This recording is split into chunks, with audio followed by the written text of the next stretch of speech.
And what it is you can see that back in the end of 2024, the market was actually doing great. In fact, we knew like interest rates were coming down. The market overall was been doing great. In fact, the market bottomed in 2023. But this is when we started to see some of the small caps actually start working out. And once again, you can see kind of in short order, I want to say this is maybe like 100,000 to just two over that $200,000. So I was able to more than double this account in the last few months of 2024. And yeah, the market was rocking and rolling. And then what happened was kind of the surprise of the tariff tantrums. And you can see that because this is a longer term account, I was actually trying to hang on to some stuff. I was trying to hedge it as well.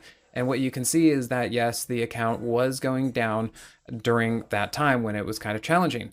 Now, the thing to note, and this is where actually if we overlay this is going to be very interesting. So let's do this and we come over to the longer term thing. This was kind of something that I was thinking about that would be interesting to do. So we come over here and look at how this account was performing when the market was doing whatever it was doing. I made sure I was mentally prepared for this, but right here is where I went to cash in most of my accounts. But this one I kept on a little bit longer. And what you can really see is look here at the middle of March to the middle of April, and you see that the account basically bottomed out. It didn't go any higher.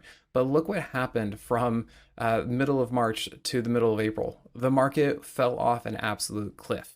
And number one, that was part of showing what was going on with the stocks that I was in, that they were holding up. Maybe it was my hedging abilities, and also mostly going to cash and just removing risk. And you can see that I missed probably the worst part of the market right there.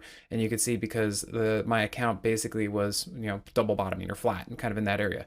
And then what you can see is right in this area is where I started to really get some traction because I could see that the bottom of the market was actually in. And this is one of those things that time in the market, if you guys are trying to do this as a profession and kind of as your future life goals, just being in the market, experiencing things like this, all the craziness that comes with the market, you will learn things over time. You will become better. You will observe things more. If you stay dedicated to this, just time in the game is important. And that's where I was able to see that this market was in fact ready to start going back up.